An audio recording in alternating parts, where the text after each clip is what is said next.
ধনপুর ইউনিয়নের ধনপুর মধ্যগ্রাম জনাব মোহাম্মদ নুরুল হক মিষ্টি মিয়া। হ্যাঁ।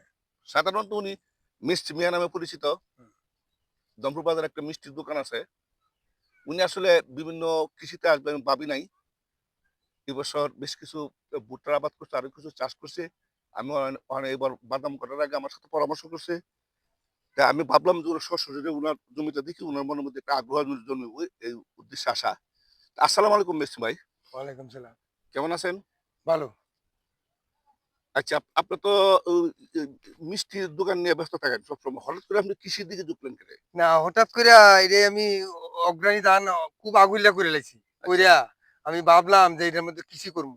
আচ্ছা, পরে বাদাম করলাম, এই ধনিয়া করলাম, আপনার এই মরিচ করলাম, ভুট্টা করলাম। আপনার এই এগুলা আপনার কাছে পরামর্শ নিয়ে তো করছি। এরপরও আমার যদি ভুল হয়ে থাকে তা আরো দেওয়া লাগবে দিমু আমি। যাক।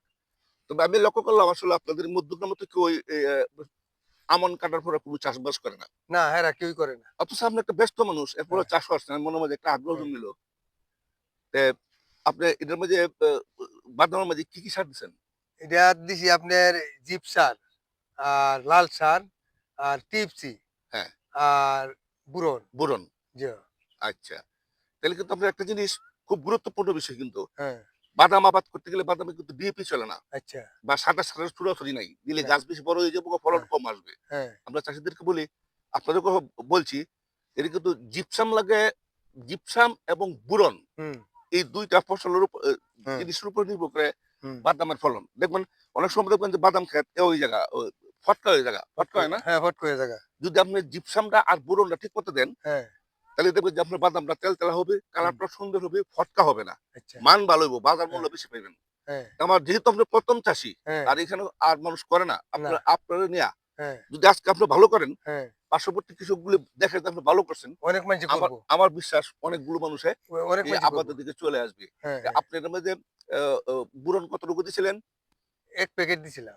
১ প্যাকেট। হ্যাঁ, ১ ১ প্যাকেট। কেজি লাগে। আচ্ছা ঠিক আছে। হ্যাঁ, যদি শর্ট থাকে এটা ফিল আপ করে দিবেন। আচ্ছা। আর জিপসাম লাগে ১ কেয়ার প্রতি ২০ কেজি। যদি ২০ মারতে কেজি। পারেন হ্যাঁ। আপনার পরিষ্কার আবার দেওয়া একদম যাইবনি? হ্যাঁ, দেওয়া যাবে, দেওয়া যাবে। আচ্ছা, ঠিক আছে। আচ্ছা ঠিক আছে। তা দিমু। আপনার আঁকা দেওয়া গেল। যেহেতু আপনি আমার কৃষির দিকে ঢুকে গেলেন, হ্যাঁ, আমি এখানেও অনেক কিছু জমি দেখতেছি যেটা মানে স্কিম করতেছে মানুষ। হ্যাঁ। এগুলো তো আমন কাড়া সব পরে আর কিছু করে নাই। পতিত না, ছিল।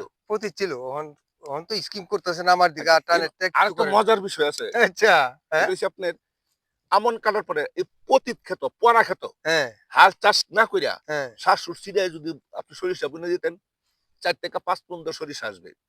করমু এইটা, এবং অসুবিধা নাই। দেখবেন যে অনেক ক্ষেত কাটার আগেই সরিষাটা ঘরে উঠে দেব। তা আপনার কাছে আমার আমন্ত্রণ রইল আচ্ছা, আগামীতে আপনি পাশাপাশি আরো ২-৪ জন পাই আমরা এখানে এটা ফলাও করব। এবার কিন্তু আমার ৪ টা প্রদর্শনী ছিল। খুব চমৎকার ফলন আসছে। আচ্ছা, আচ্ছা। তা আমরা চাই ১ ইঞ্চি জমি ইয়া যেন আত্মমাজনে করছে তো? হ্যাঁ, হ্যাঁ, আত্মমর্জন করছিল আমার করছি, এটা করছি। প্রদর্শনী প্লট ছিল আমার এটা। হ্যাঁ, এটা আপনারা হয়তো ফেসবুকেও দেখছেন, হ্যাঁ, ফেসটিক্যালও দেখছেন। হ্যাঁ, আগামীতে আমরা এর একটা অভিযান চালাবো যেন ১ ইঞ্চি জায়গা পতিত বা মৌসুমী পতিত না থাকে। আমরা সবকটা আবাদে নিয়ে আসবো। হ্যাঁ। এটা হচ্ছে আমাদের চ্যালেঞ্জ। ঠিক আমি আছে, আপনাদের পাশে আছি। ঠিক আছে। আমার স্মরণ করলে পাইবেন। আচ্ছা, ঠিক আছে, ভালো থাকেন। ভালো। ধন্যবাদ ভাই আপনাকে। ধন্যবাদ।